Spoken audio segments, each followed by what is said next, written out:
What up? In today's video, I want to talk about concave of skateboards.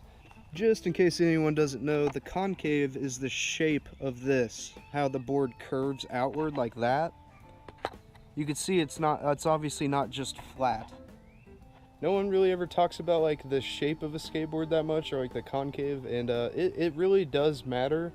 And it's also all about personal preference. So I'm going to talk about what kind of concave that may best suit you. Just keep that in mind that when you buy a new skateboard, a lot of skate shops will have like a carpeted ground area that you can step on that skateboard. Some places probably don't let you do that, but my local skate shop lets me test it out.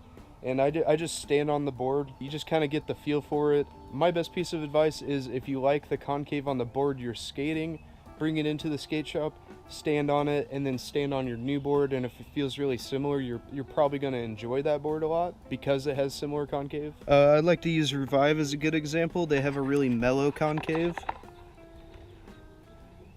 You can see how it bumps up on the wheel, and that helps a lot for like catching your flip tricks.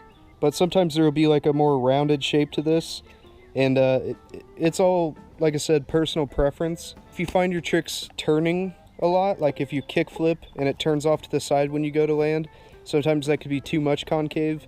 If you're finding yourself kicking down too much, sometimes that could be too flat of a concave. So this chocolate board is super flat, and as you can see, there's no like bump up around this wheel.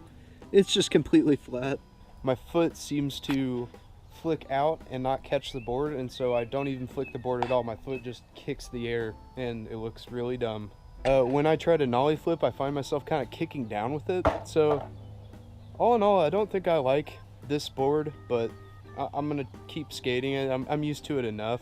But yeah, I've just kind of experimented with different concave sharpness, different concave steepness and mellowness, and I think I like it somewhere in the middle. My girl skateboard had incredibly high concave, and my kick flips would turn a lot. My foot would get caught on the board and stay with it too much.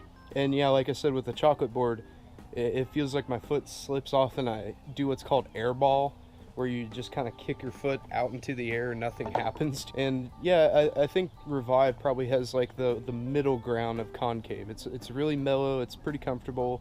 Not trying to like talk up Revive, but so far I enjoy their boards a lot. If I find another board with mellow concave like that, I would enjoy that too. That's my personal preference.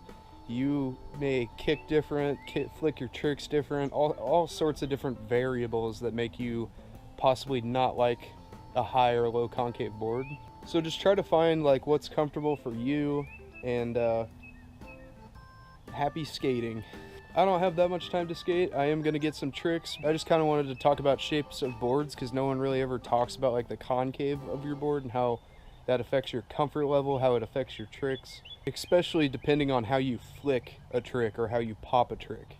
But anyway, there's some tips for buying a new board and knowing how the feel is gonna be.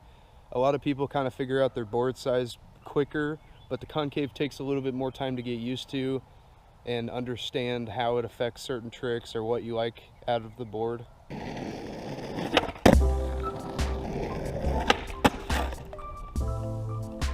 Bam!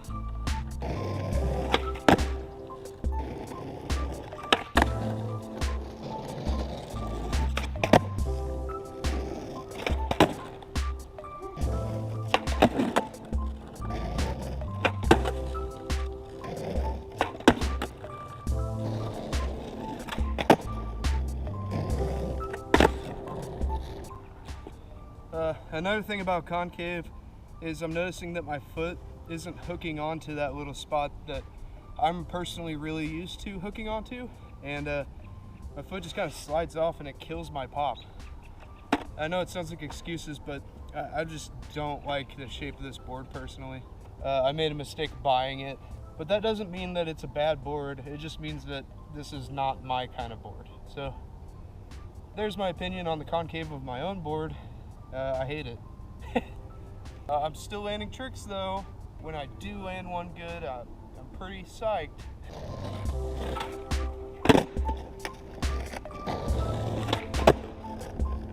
If you like front shoves and you haven't learned them yet, check out the link in the description, or yeah, the link in the description. Slink Skateboards made a tutorial for front shoves. It's very helpful.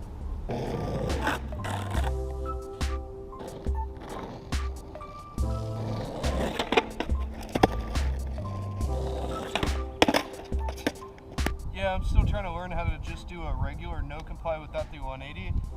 They're definitely harder, and I don't have them down good by any means, but when I do, I'll definitely teach a tutorial on that.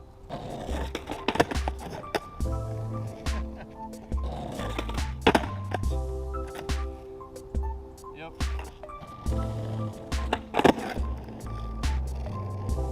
Alright guys, like, comment, subscribe, all that good stuff. Have a great day everybody. Go skate.